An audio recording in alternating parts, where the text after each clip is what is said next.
जब क्वेश्चन में dynamic programming लिखा होता है थोड़ा सा डर लगता है ना, लगता है कि ये एडवांस टॉपिक है, शायद टफ होगा, लेकिन रियलिटी ये है कि डीपी टफ नहीं है, बस सही तरीके से समझाया नहीं जाता। तो आज हम डीपी को बिल्कुल बेसिक लेवल से समझेंगे। चलो एक सिंपल प्रॉब्लम से स्टार्ट करते हैं। फिबोनाची, इसकी डेफिनेशन सिंपल है, f of n equals to f of n minus 1 plus f of n minus 2। अगर n equals to 5 हो तो आंसर 5 होता है। इसका रिकर्सिव सॉल्यूशन लिखना इजी है, लेकिन अगर हम रिकर्जन ट्री बनाएं तो तुम्हें एक इंटरेस्टिंग चीज दिखेगी। यहाँ ध्यान से देखो, सेम फंक्शन कॉल्स बार बार आ रहे हैं। F3 दोबारा कैलकुलेट हो रहा है, F2 भी मल्टीपल टाइम्स आ रहा है, मतलब सेम काम रिपीट हो रहा है, और यही इनएफिशिएंसी है रिकर्जन की। अब सोचो अगर हम पहली बार F3 कैलकुलेट करें और उसको स्टोर कर लें तो नेक्स्ट टाइम दोबारा कैलकुलेट करने की जरूरत ही नहीं पड़ेगी। बस यही डायनेमिक प्रोग्रामिंग का कोर आइडिया है। डायनेमिक प्रोग्रामिंग का मतलब होता है अगर सब प्रॉब्लम रिपीट हो रहा है तो उसका आंसर स्टोर करो और नेक्स्ट टाइम रीयूज करो। सिंपल लैंग्वेज में compute once, reuse many times. DP के दो मेन अप्रोचेस होते हैं। पहला मेमोराइजेशन, इसमें हम रिकर्जन को सेम रहने देते हैं, बस एक एक्स्ट्रा स्टोरेज ऐड कर देते हैं। जब वैल्यू फर्स्ट टाइम कैलकुलेट होती है उसे स्टोर कर देते हैं, और अगर फ्यूचर में वही वैल्यू चाहिए तो डायरेक्ट रिटर्न कर देते हैं। इससे एक्सपोनेंशियल टाइम कॉम्प्लेक्सिटी लीनियर हो जाती है। सेम लॉजिक, बस अननेसेसरी रिकम्प्यूटेशन हटा दिया। दूसरा अप्रोच है टेब्यूलेशन। यहाँ रिकर्जन हटा देते हैं। हम बेस केस से स्टार्ट करते हैं, फिर step by step answer build करते हैं,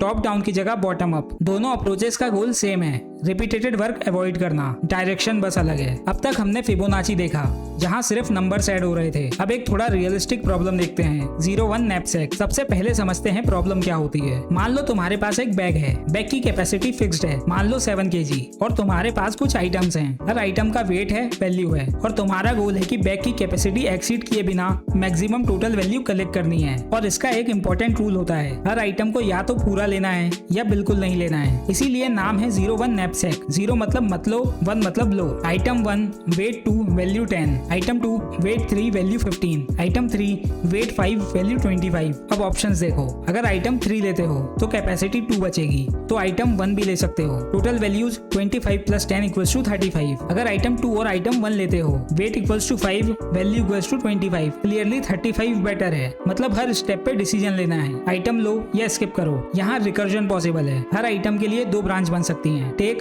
नोट टेक। अब हम एक स्टेट डिफाइन करते हैं, DPIW, मीनिंग फर्स्ट आई आइटम्स कंसीडर कर रहे हैं और कैपेसिटी W है। हर स्टेट पे 2 चॉइस हैं। अगर आइटम ले सकते हो, value I plus DPI-1 W minus weight I।